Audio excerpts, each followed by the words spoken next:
Welcome to Blueprint for Life. I am your co-host, Maylin Sambois, and today we're missing our host, Christina Vera, but she'll be in soon in our next episode, so please stay in. So today we're really excited. Like always, we bring you like the best people. I feel like in this podcast, you get to meet some of the most enthusiastic, intelligent, powerful people that we know, experts in their field. And today is definitely one of those days. I'm so excited to welcome our guest. She is a personal friend of mine, but also someone that I come to when I need advice on business, sometimes in life and other things. So today you are in for a treat. We have Tonya Wilson with us today.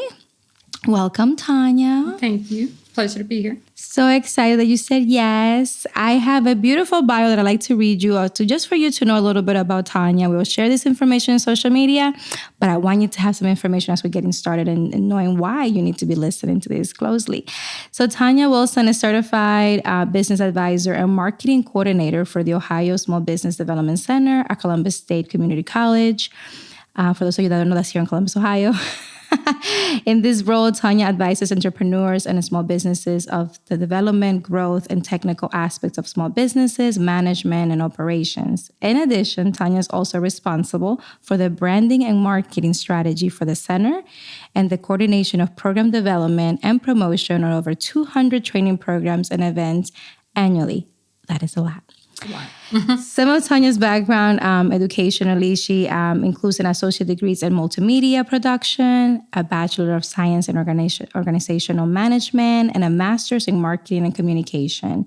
She also holds a certificate from Columbus State Community College in Training and Development, is a Learn Certified Program Planner, and an American Marketing Association Professional Certified Marketer.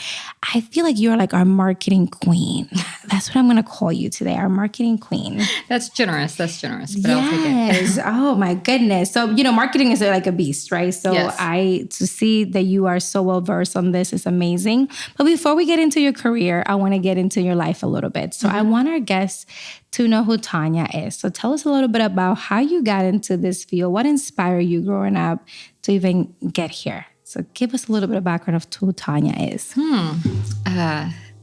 So always start with the big question, right? So, first and foremost, I'm definitely a mother, right? So I'm a mother, grandmother. I do have 2 granddaughters who are 9 and 6. I have a 13-year-old golden retriever, so I'm a dog mom. Yeah. So, and then as always, I hope on a personal level that I'm always a great friend, right? I always want to be a great friend too, because I have amazing friends such as yourself, and I would, my life wouldn't be the same without it. So I definitely want to return that. Professionally, education has always been something that's very important to me. And growing up, I grew up in a pretty poor background, so coming from, poverty level upbringing, a lot of alcoholism. One of the things that I noticed as I was growing up is that there wasn't an emphasis on education, and I wanted to be different. And so that became my focus. I wanted to be the one to make sure I graduated from high school, which the majority of my family did not. And then I become a first-generation college student. And so, and that is a very difficult thing to navigate, when you don't have anyone personally that you can turn back to say, what happens if you're struggling with, your financial aid or just, trying to navigate and manage all that on your own. And so, anyone who's a first-generation college student definitely has a struggle and can definitely use support. But really, through my education and through the experiences that I've had at Columbus State really is what enabled me to grow. And so once I started, I think I did enroll at Columbus State, and but I don't believe I actually started attending there until I got a job there. And so I started working there about 19 in the bookstore at Columbus State. Oh, wow. And I just turned 50 and I'm still there. And so Columbus State has been my life. And it's a wonderful institution. It's just, they care about people. And so I'm proud and honored to be a part of that community. So I never really had like a specific, well, let me take that back. I remember growing up, I used to want to be I actually wanted to be either an attorney or a CEO. I can see that. Right. So it wasn't probably the traditional little girl's dreams. And I don't know, in one way, I think it was kind of influenced by my grandmother's constant soap opera watching, so we would watch So dramatic. Young and the Restless and Days of Our Lives, right? And then all the big, Victor Newman, who was like the big company CEO, right? And so I was like, maybe that could have had something to do with that. But definitely, those were the things. And I didn't end up pursuing those. I think life, because of my upbringing, got a little challenging. And so we fast forward, and then again, I ended up at Columbus State. And so at that time, Columbus State has great tuition benefits. And so, when I was in high school, we got introduced, like telling our age, right? So we got introduced to when the computers first came out. Someone came in with the little box Apple computer, and told us how to write a line of code. And then it took a long time to write this line of code just for it to come back and say, "Hello, Tonya," right? Oh my God. But I loved it. I was hooked, and I was like, I'm going to go into computers. Yeah. So when I started pursuing my degree, I went for computer programming. And I got to maybe the third class, and I was like, I can't do it. No. Psych. It's not. No. I had visions of, myself, and no offense to any programmers out there, because it's not. But at the time, you were doing this flow charting, and you had to flow chart all of this. And I was like, I just can't. I would be curled up in a corner somewhere, trying to think through this stuff. I'm like, this is not me. So, so I had to, readjust. And then I got a different job at Columbus State, and I was in their student accounting area. And so then I was like, I'll be an accountant, right? I'm just free flowing here. I'm like, this sounds good. I'll just go be an accountant. And then again, something about that third class. The third class is a charm. Like you, they're going to break it or make it. Yeah. So I got to the third class, and I'm like, nope, I can't do it. I can't do it. And at that time, another discipline had shown up at Columbus State called multimedia production, right? So at this point, it was like website, 3D modeling, all of this kind of stuff. And it was like, I think the first class I took was like multimedia 101. So I actually thought I was going to go to this 101 class and learn all about the world of computing, and then I was going to be able to make a decision for that. Mm-hmm. And then probably on the first day of class, I realized like, oh, this is just web, like web development. And I'm a pretty laid back person, so I was like, all right, I'll go with it.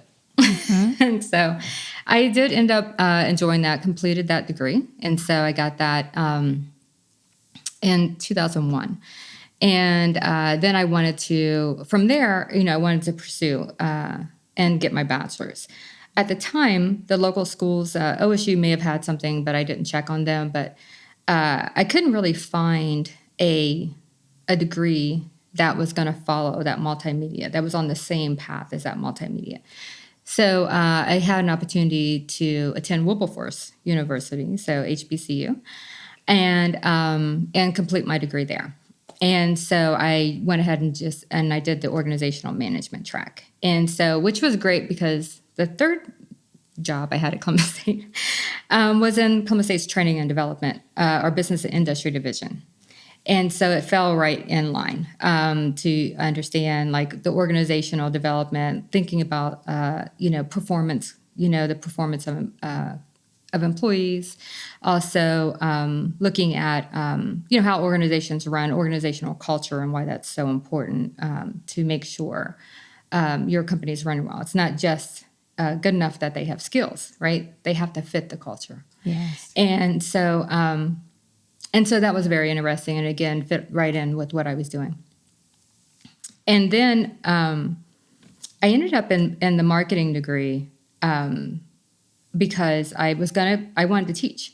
So after I got the bachelor's degree, I was like, you know what, I want to teach at the college level, and I needed to have a master's to do that. So I was just going to get the standard MBA. because I didn't have, that was my only goal, is I just want to teach. And I knew I needed a master's. So I was like, this is good. I'll get it. So, and we go back to the classes again, right? So like maybe this one may have hit in the second class. And I hit the second class, and then I was like, I am tired of doing scholarly articles, right? I'm tired of writing research papers. And for me, I didn't see the need to just continue to kind of double down on what I just learned in the in the bachelor's in organizational management. Lots of that information I had already touched on. So I had to think this time, around like, what do I do now? And so I kind of went back and I kind of looked at, the random tasks that I would get every time I was in different jobs, even though it had nothing to do with promotion or marketing or anything like that. Somehow I would always end up designing marketing collateral for each of the departments, or being a part of that process for whatever reason. And so I decided, you know what, I've always enjoyed that. So let me jump over to marketing. Okay. And then so I jumped over to marketing, and definitely it was a whole other atmosphere. Like the MBA class was very, very rigid, very straightforward. All the, attendees in the class were coming from work. They all still had on their suits and ties. Very corporate. Very corporate, right? And then the first day in the, I'll never forget the first day I walk in the door and to the marketing class, and everyone is like, it was almost like, it was a party, and I had just arrived, and they were like, hey, and it was like a whole party atmosphere. I was like, this is it. This is it, guys. I found them. That's my people. These are my people here. And so, and I'm not sure if I've ever really put my finger on it or why I love marketing so much. In my office, the team, will clown me all the time because I'm so on our branding, and they try to sneak in and use different colors that aren't in our branding standards, and I like lose my mind, right? Marketing queen here. Right. Okay, the branding police, but I like the marketing queen better. Right. So I'm like, why am I so, obsessed with this marketing thing? I don't know. But I do love it. Definitely love the marketing. And so that's how I got into marketing. How I got into being a business advisor was I was at Columbus State. Columbus State in 2004 acquired the Small Business Development Center. Mm-hmm. And the Ohio Small Business Development Center is actually part of a national network. So there's about 27 centers here in Ohio. It's 1,000 centers across the U.S. And they are a partially funded SBA program. And they are designed to, boost the economic development of the communities that they're in by working with the small business owners, because at least 75%, of new jobs are created, by small business owners. And they provide free one-on-one advice. Yeah. That's always free of charge because, we are grant funded again from the SBA, Columbus State, and other local partners. And so what happened is that they came in, they were a great group. I never thought of myself as being like a business advisor, but there was an opportunity which was along the lines of marketing. And so the director of that center created a position, so he took it's a very flat organizational structure. So there's basically, the administrative support, the advisors, then the director. So that's basically it, for every center. And so he took an administrative position and shifted it to focus on events and, the marketing stuff for the center. And so I came in the door, to really try to, because they had been in Columbus, for a while before, well, they've been here since like 85, but originally they were with, partnered with another organization, and their branding kind of got hidden from the other organization. Yeah, so no one knew who they were, right? Right. Or where they were, and so so that kind of became the major part of my job, is to get the word out and let people know who they were. And so I started doing that, and then over time, I would eventually started. Because of my knowledge in the marketing, we would have clients come in who they would ask me to talk to based on that knowledge. And then I eventually became a full-time business advisor. On the marketing. And kept the marketing. Right, because you do both, right? You do advising, but mostly your icing on the cake is the marketing piece. Yeah. So all the advisors in the office are generalists. And so we work with, I'll work with anyone. So like for myself, it doesn't matter what kind of industry they are in, or if they want financing or succession planning or anything like that. I will work with them no matter what. But my specialty background is in marketing, and like we have other advisors who will do the same, work with anyone in any industry. But then because of where they come from, they've come from from banking. So we have like former bankers, and our director, himself used to do a lot in the equity investment space. So then he's definitely has a background there as well. And so, so we work as a team, but definitely for myself, marketing is the sweet part. I love how so a lot of people, right? You say so many great things. And I feel like I known you for a while and I learned a lot of new things today. I love the podcast. So for a lot of people, they struggle with finding that thing that they need to do. Like a lot of teens right now, a lot of young people, and even people in their later years when they're transitioning from workforce, they find themselves pretty much stressed trying to figure out what is going to be like my career for life. Right. And I love that you highlighted, you try many things, right? I think that's such a key point for people listening. Like, it's okay to try something. And if you don't like it, change it, right? You're not married to that for life, because some people are so stuck. Like, if I don't make it here, then that's it. I'm a failure. And not once did you said, I fail at this. You said, well, the third class, I realized it wasn't for me. And I moved on to the next thing. And I think that perspective is such a good perspective to have, because when you go into things, you're trying things and it may not be your thing. And that's okay, which is the only way for you to find that if it's your thing. Like that's why we do workforce development so early with our girls, because we want to expose them to that thing. Like you were exposed in high school, like, okay, STEAM, like try this. Do you like this? No. Okay, do you like this other thing? Yes. And we found girls that like things early and they realize what they don't like early too. Right. So for you to find I thought that was just such a gem to know now that you can transition and then end up where you are. I also love that you said you found this marketing degree because you're like, what do people keep asking me about? So like, as people are listening, like, what do people keep coming to you for, right? Like, what are you, friends are always calling you about, or people that in the community, what are they asking you to do? What are they asking you to help them solve? What problem that they're facing that you're really good at? That could be your next thing. It might not be your forever thing, but it could be your next thing that you could try, either by having a career in there, going and getting a job, or starting a business, right? Right. For those that are starting a business, we had this conversation offline before we started. People are scared. I think more people now are starting more businesses than ever before. Because, Tonya and I worked together for a while at the SBDC, and we had a lot of clients, but now I can imagine it's like 4 or 5 times more than what it was back in 2014, 2015. Oh, yeah. Last year we had over 5,000. 5,000 new businesses starting. 5,000 new business. 5,000 clients, right? My God. So sometimes a lot of those are pre-venture. Yeah. And they go through our startup process. Yes. Yeah. But we definitely had contact with over 5,000. That's amazing. And you track this. So I think a lot of good things that people wonder, they give free advising, which is amazing that I think, that happens because starting a business, you don't have a lot of funding and getting professional advice is so important.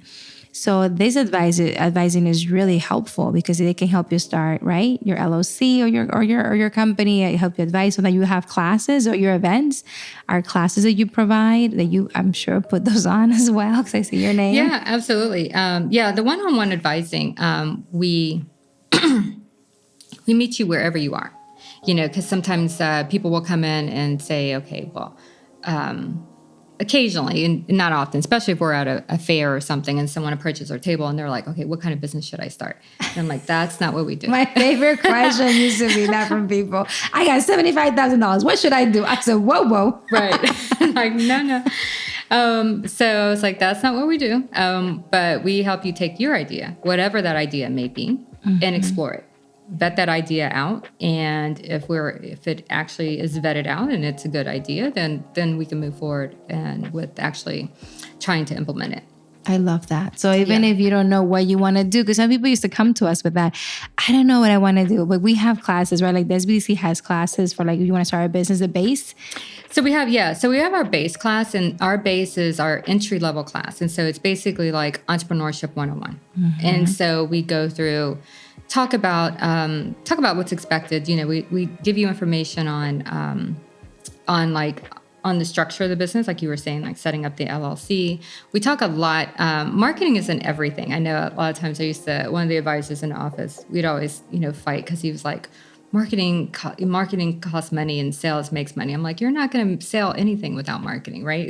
Yes. And so you see how I am about marketing. And like marketing is literally 3/4 of a business plan. And I don't think people realize that. People, when they're writing that business plan, they think that it's something separate. There is operational information in the business plan, but the majority of what you're doing is all a marketing activity. And so we talk a lot about marketing. Also I know whenever I teach it, myself and the director teaches the class. He's the primary. And then I cover him if he's unavailable. And when I'm teaching the class, what I'm doing is trying to shift the mindset, because, people come in, I see all the time as a consumer. And then for some reason, when they start to build a business, they are looking at it differently. And so I have to shift them to remind them, okay, like, we know your business is your baby, right? You love it. You put your blood, sweat, and tears, at least into the idea that you're trying to develop. But not everybody else is going to see the baby like that, right? So we need to see like what these customers are wanting, right? So what can they get from your baby? Right. What's in it for them? And that's where we make that shift. So base is really, kind of like that 101. This is what it's going to take, from you. Are you ready? Is this what you want? And if so, then we invite you to a class that's invitation only. We don't have a lot of marketing on it because base is the prerequisite. Right. And so once you go into base, then we invite you into a 3-week series led by Kevin Hammond, one of our certified business advisors. Yeah. And it is the vetting of the business idea. And essentially, if the work is done as Kevin requests it to be done, it will have a good, section, at least almost a quarter of your business plan done. That's amazing. That's new. Yes. So maybe not refined, but you have a good idea. It's just a matter of refining it once you get to me. So what we do is Kevin helps you vet the idea. He helps you see what the idea is, do surveys, some primary research, look at your competition, learn what your unique selling proposition is, really determine who your customer is. The customer is absolutely number one. Right. And if you don't get the customer right, the business is not going to succeed. So really understanding who that customer is. And tip for anyone listening for business advice, it is not everyone. Oh my God, I was thinking that in my head. I'm like, I want to scream. It's not for everybody. It's not for everybody. Everybody is not going to want our, like one of the things I use all the time is, like lotion, right? Everyone has skin. Not everyone is going to want your particular lotion product. They will not, yeah. I mean, for many different thousands of reasons. For thousands of reasons, right? And so we have to pick them, and I also always say, we will take anyone's money, happily take anyone's money, right? Yeah. But we have to find our best customer. Who is the best customer? Who is the person who is most likely to be able to, who's going to buy this product or service, right? Yeah. And so, especially when you're starting out, one of the main reasons for that, the main reason for that is that, if you try to market to everyone, it's not going to resonate with anyone, so you can't do that. You have to be able to focus on one particular type of customer. But the other thing is that you have a finite amount of resources. Right. So we're not Disney, we're not Coca-Cola or Pepsi. We don't have unlimited resources where we can hit all these different target audiences. Right. So you have to be able to make the most of what you have. And so the best way to do that is to niche. Yeah. Target your audience, right? Who's your customer? I love that. So this is new for me too. Like, so now the SBDC has a process, right? So you do, and this is for anyone, like even if you're not in Columbus, there is SBDCs all over the United States. I believe we were international at one point too, right? Yeah, there are some in some of the In some countries, right? Some of the little areas. Yeah. Like, I need to work on my geography. But no, you're good. I remember from the conference when some people were like, they were international. I was like, what, you're helping Latinos? I think it was Colombia. Like, you're helping in Colombia? I have somebody in Colombia that needs your help. Yeah. So there are some like that. And because we do have our international arm, right? So we have Roberta Wentz, who is at the SBDC, and she works with international businesses. Yes. Your business has to be established in, domestically here in the U.S. first, have a good solid root, be making money, be able to manufacture your products and sell locally. And there's a lot of money to be made in international markets. And so once, any company is established, they also can have the free resources. And we also have, there's a big program called the Export Internship Program. And so every year we are actually partnered with OSU and doing some classes there.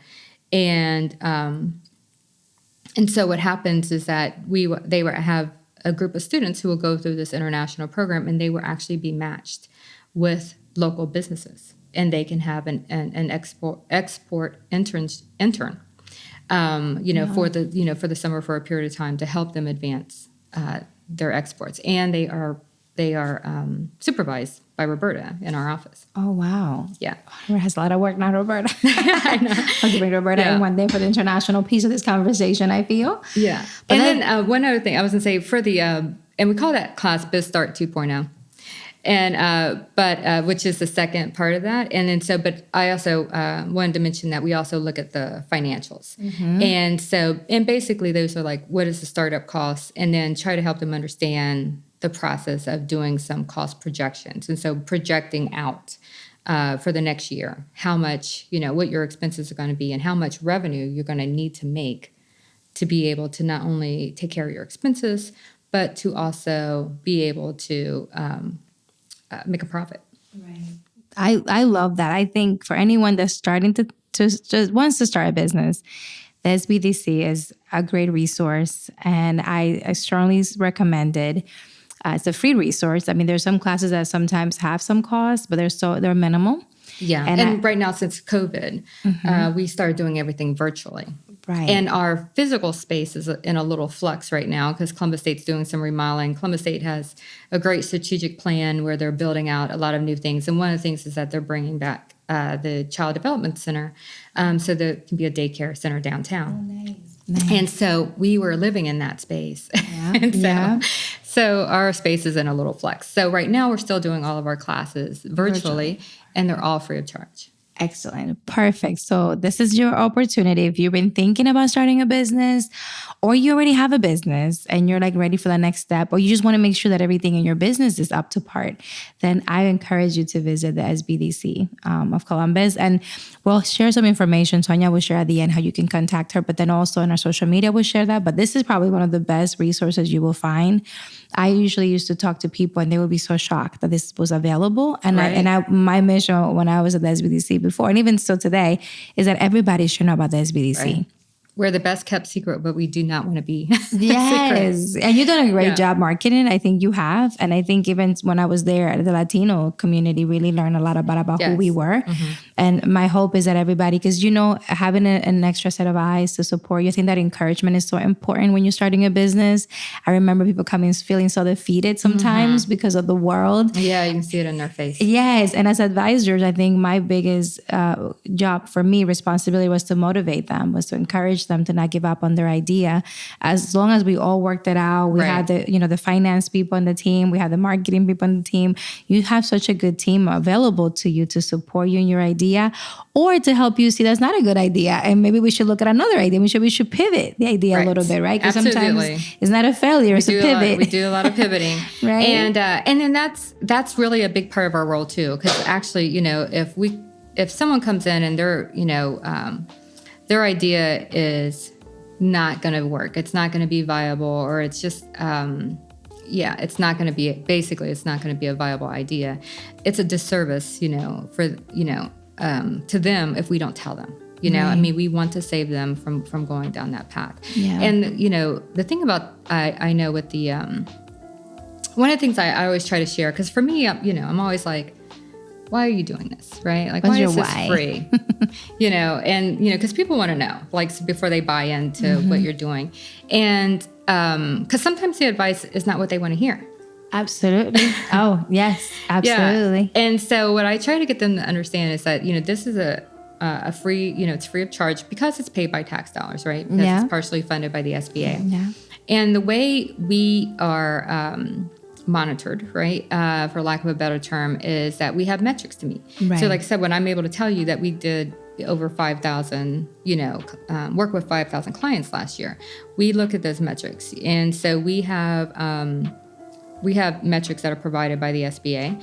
And so including like financially, and also how many businesses that we start, keeping, helping businesses maintain and add jobs, as well as helping our clients obtain funding. And so I can't get any of those metrics achieved if I don't help you be successful. Exactly. So my only goal is to help you be successful. And so if I tell you it's not going to, this is not going to work, and that's for you. Because for me, I could, if I was that person, if we were that person, right, I could let you go out here and apply for this, $50,000 loan.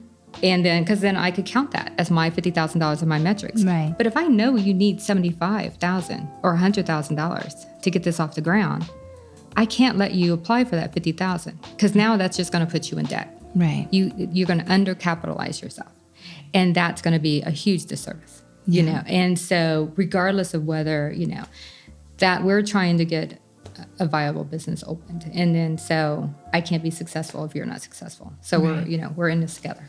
Right. And that's what I used to tell people too, because I'm like, your success is really good for the center to be successful. So don't believe it. We're very invested in your success. Yes. But I think like anything, for anyone that's listening to, like if somebody tells you this is right, anybody, including the SBDC or whoever, says this is not a good business idea right now, don't take that as you don't want to start a business. Figure out, well, how do we make it work? So that was always my thing. Well, this may not work. Well, how do you make it work?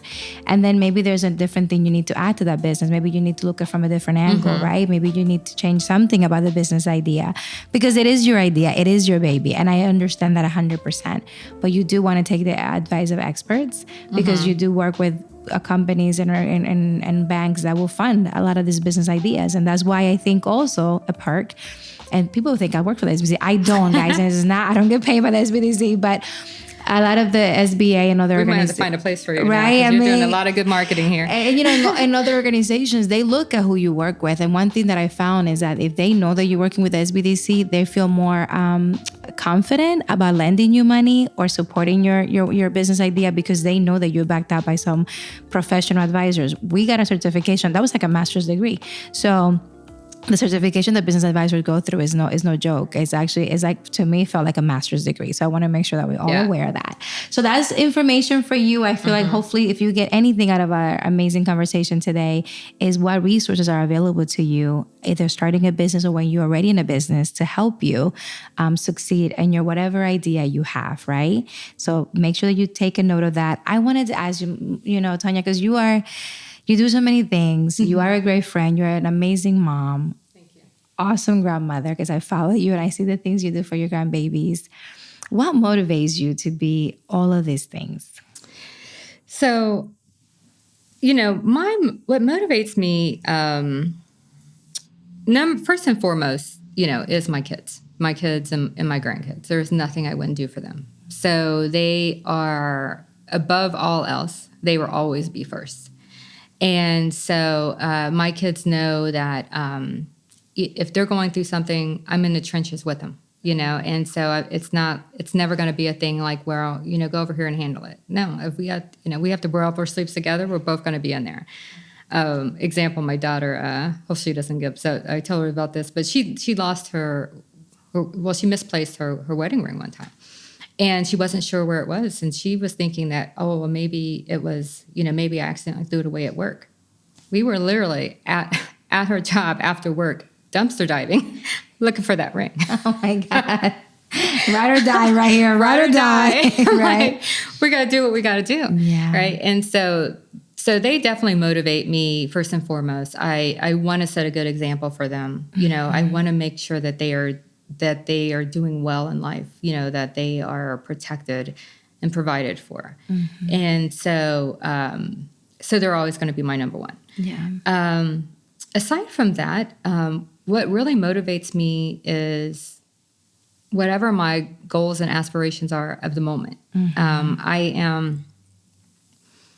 I'm someone who's very intrinsically motivated. And so there's not a lot externally that motivates me. Yeah. I want to make a lot of money because I want to go on vacation. Right. You know? Right. I want to go on vacation. You know, I want to have, a good life. I want to, buy a house again one day. I've, owned 2 in my life, but, since I've gotten divorced, I'm, renting right now, and I want to give back to that house. So I'm motivated to be successful financially because of those internal desires. I'm also a goal-oriented person. And so I have to always see, because I'm a big picture thinker, right? And I know sometimes people are like, associate that with being visionaries or whatever. I'm really just like, if you can meet one puzzle piece, I have no idea what to do with it. I'm like, what do I do with this puzzle piece? Because there are so many variables that could be surrounding that. Yeah. And so I really need to see that full picture. And I think that just transcends everywhere in my life. So I always want to know, like, okay, what are we doing? Like, if we work together, I need to know what's the end goal. Yeah. And so I'm always driven by that goal, whatever that goal is. And one of the things whenever I'm pursuing anything, my grandfather, one of the things he used to say all the time when I was growing up is, well, there's a will, there's a way. And so that has just internalized into my soul. Yeah. Probably makes me a little stubborn. Yeah. Right? Because if there's something I want, I'm bound to determined to get it. Until I personally no longer want it. Yeah. That's the only time I'm going to give up on it. I can exhaust every opportunity that there is today, but tomorrow is a new day. Yes. And things change. Yes. And I'm going to keep pursuing that. Now, maybe on some levels that's a bad thing. I mean, that's probably kept me in some situations where I shouldn't have been for too long because I wouldn't give up. Yeah. But those are lessons learned, And so now I know, like, where to cut those things off now. Early. But yeah. And then I think I don't know. I think lastly I was thinking about that, and like what motivates me. And I think now that I'm older, definitely when I was younger, what motivated me is that I didn't want to repeat the cycle that I was growing up in. And I was seeing, each of the generations were fine, with the next generation not doing any better than what they were. And so, and I just didn't want to be in that situation. And so that definitely drove me for probably like the first half of my life. Yeah. Was, proving myself and changing that. And now, thankfully, I'm past that. I don't feel that need to do that, but I still highly value education, because when I look back, I think that was the key difference between me and the rest of my family. And there was a couple other people in my family went after the education route as well. But being able to see the difference. I mean, exposure and access is everything. Yeah, it is. Right. I could talk to you forever. I'm here like I have so many other questions. So we have to have you back. That's already. So don't worry, listeners. You're going to get her back, because I'm going to get all your questions. I have to bring her back to ask her those questions. But I want to close with a question, right? And this is something that we always ask our guests. What advice, like looking back now, what advice would you give your younger self? Looking back, I would say, especially when I talk about like those dreams that I had growing up, of the attorney and the CEO. I can still do the CEO thing, but the attorney, I don't know about that one. And so they're right behind us if you want to go get a law degree. Yeah, I'm like, I've hit the 50. I'm like, no, I don't want to be 60 out here fighting around. But I would say if I could go back, is I would tell my younger self to keep your eye on the prize. Okay. And, to never lose sight, of your dreams, and to fight for and unapologetically accept what is for you, regardless of what anyone else has to say or thinks. Because I think sometimes, we get so worried about what other people think. And especially in the situation that I'm in, I was in. And I feel that because to get out of that kind of situation, you have to go it alone. I would never have, and not saying I've achieved anything. I mean, I'm not, I'm not some millionaire. I'm not driving in a Bentley, Keywords, not yet. Not yet. But you are the company you keep. And those things will pull you down. And then when you try to leave, you get called a sellout. You get told, like I did, that you have no sense of family, because you want something, or you get called prissy. I called Miss Priss because I wanted to go to school. Okay. So there are going to be, and these are people, who are supposed to love you. Yeah. And so there are going to be these negatives. So you have to keep your eye on the prize. You have to put yourself first. And again, you have to unapologetically accept what's for you. Yeah. If you have an opportunity, you take it. And so that's definitely what I would have to say. That's amazing. And respectively decline, all thoughts are not for you. right? That's what I would say. Thank you so much for being here, Tonya. Oh my goodness. Thank you so much for having me. I was here at True Print for Life. We always close with a phrase. The phrase is bigger than you. So together we say it at the end. So I'll count us off and then we'll say it together and then Toto will cut that off. Okay. So the phrase is bigger than you. Okay. So I'll do. It's bigger than you. Thank you so much for listening today. We're excited and we hope that you follow us on Instagram, True Print for Life, YouTube channel, also True Print for Life. And make sure that you share, like, watch our videos. Make sure that you follow us on all streaming platforms.